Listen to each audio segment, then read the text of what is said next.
कई इटालियन लोगों ने हवा से चलने वाले वाहन बनाए। इनमें सबसे पहले गुइडो दा विगेवानो थे। इन्होंने कुछ इस तरीके का वाहन बनाया जिसके पंख गियर को चलाते थे तथा गियर पहिए को। उसके बाद लियोनार्डो दा विंची ने एक कार डिजाइन की जिसमें घड़ी के जैसे गियर थे, लेकिन ये सिर्फ एक ड्राइंग था। फादर फर्डिनेंड वर्बेस्ट नाम के एक पादरी के बारे में कहा जाता है कि उसने लगभग 1678 में चीनी सम्राट चिएन लुंग के लिए भाप से चलने वाला खिलौना वाहन बनाया था। वाहन के बारे में कोई जानकारी नहीं है, चूंकि थॉमस न्यूकमेन ने 1712 तक अपना पहला स्टीम इंजन बनाया था, इसलिए हम अनुमान लगा सकते हैं कि यह संभवतः एक मॉडल वाहन था जो हीरो के स्टीम इंजन जैसे तंत्र द्वारा संचालित था। 1765 में जेम्स वाट ने पहला दबाव वाले स्टीम इंजन विकसित किया जो न्यूकमेन इंजन से बहुत अधिक कुशल और कॉम्पैक्ट साबित हुआ, जिसके आधार पर सबसे पहले ऐसी गाड़ी जो किसी आदमी को ढो सकती थी निकोलस जोसेफ कुगनोट ने डिजाइन किया तथा जिसे 1769 में एम ब्रेजिन ने बनाया।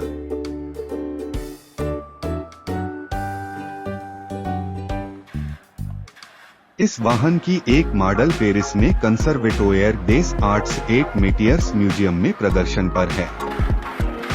यह भारी बंदूकों को ढोने के लिए बनाया गया था। शुरुआती भाप से चलने वाले वाहन इतने भारी थे कि वे केवल लोहे की तरह मजबूत सतह पर व्यावहारिक थे।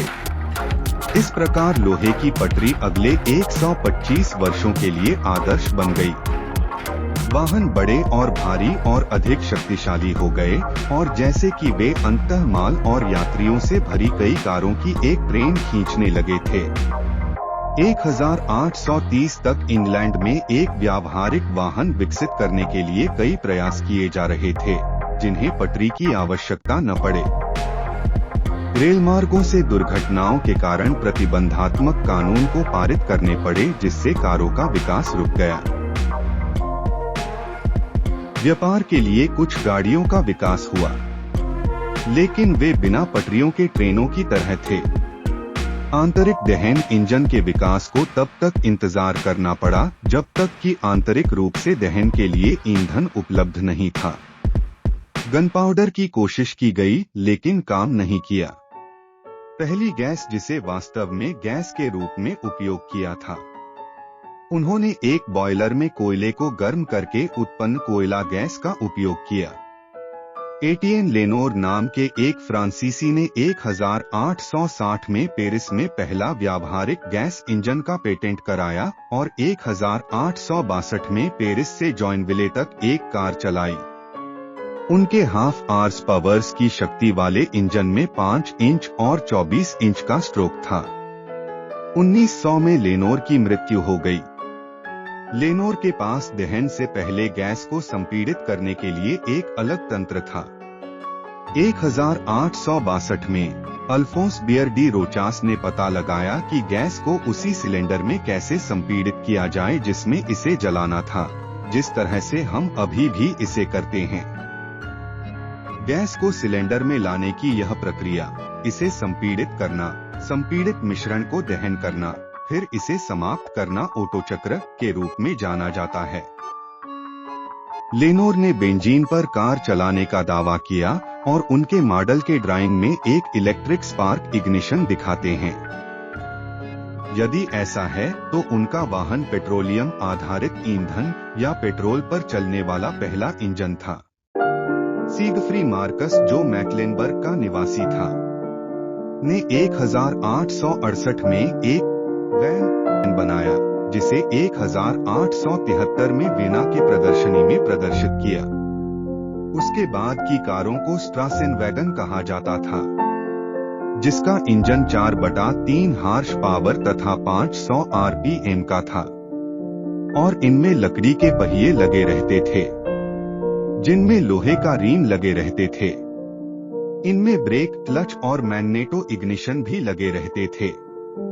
मार्कस द्वारा निर्मित 4 कारों में से एक वियना तकनीकी संग्रहालय में है और अभी भी ये चल सकता है। सन 1876 में निकोलस ऑट्टो ने अपना ऑट्टो साइकिल इंजन पेटेंट करवाया, जो डेमलर और बेंज के कारों का आधार बना। सन 1885 में डेमलर ने लकड़ी का मोटरसाइकिल बनाया। डेमलर ने एक हॉट ट्यूब इग्निशन सिस्टम का इस्तेमाल इंजन का 1000 आरपीएम से ऊपर स्पीड करने के लिए किया था।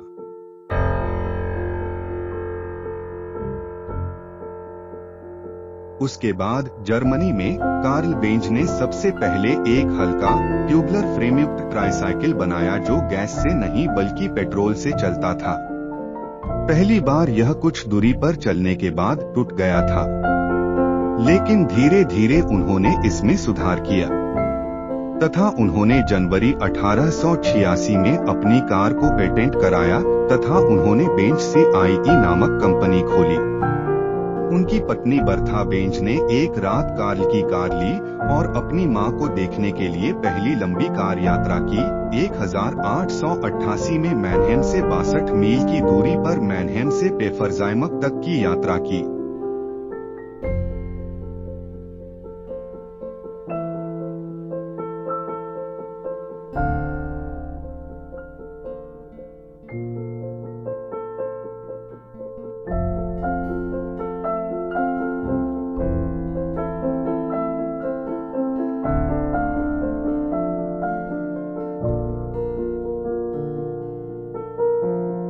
इसके बाद बेंज ने 4 पहिया वाली गाड़ी बनाई।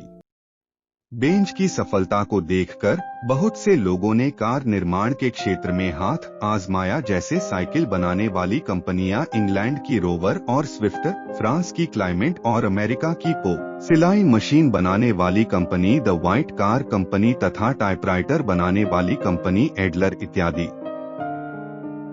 लेकिन अब भी कारें ज्यादा नहीं बिकती थी। यह साल में 150 से 200 बिक जाती थी।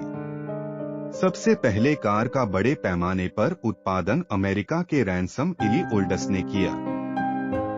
उन्होंने 1901 में अपनी 2 सीटर कार कर्व्ड डैशबोर्ड बनाया, जिसका पहले साल उत्पादन 400 था, जो 1903 तक बढ़कर 5508 हो गया।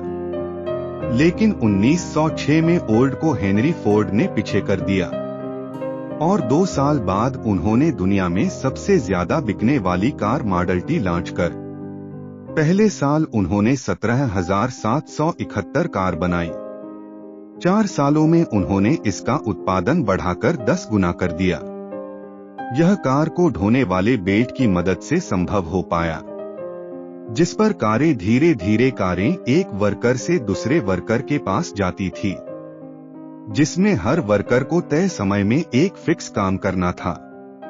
अगले कई सालों तक फोर्ड का मुकाबला कोई नहीं कर पाया, लेकिन बहुत से लोगों ने प्रयास किया और 1914 में दूसरे विश्व युद्ध तक यह 5 महाद्वीपों में फैल गया। भारत में कार कब आई थी? कार के शौकीन उस वक्त भी भारत में बहुत थे। अंग्रेज और भारतीय जमींदारों के पास भी कार थी, लेकिन तब भारत में विदेशी कार ही उपलब्ध थी। कार खरीदने वाले पहले भारतीय व्यक्ति जे.एन. टाटा रहे। उन्होंने 1897 में भारत आने वाली पहली कार क्रॉम्पटन ग्रीव्स खरीदी थी। इससे पहले यह कार फोस्टर नामक एक अंग्रेज के पास थी। फोस्टर के पास कार आने के 1 वर्ष बाद जे.एन. टाटा के पास भी यह कार आ गई थी।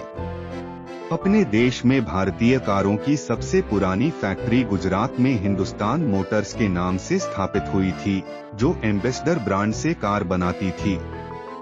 इसका ढांचा व डिजाइन यूके की मॉरिस ऑक्सफोर्ड से काफी मिलती जुलती थी। इसकी वजह है कि हिंदुस्तान मोटर्स की स्थापना में मॉरिस ऑक्सफोर्ड मॉडल का उत्पादन करने के लिए मॉरिस मोटर्स के साथ तकनीकी सहयोग हुआ था। पहले इसका नाम हिंदुस्तान एम्बेसडर और बाद में HM एम्बेसडर भी कहा जाने लगा। हिंदुस्तान मोटर्स में एम्बेसडर का उत्पादन 1948 में शुरू हुआ था। गुजरात के बाद यह कंपनी कलकत्ता या कोलकाता में चलने लगी।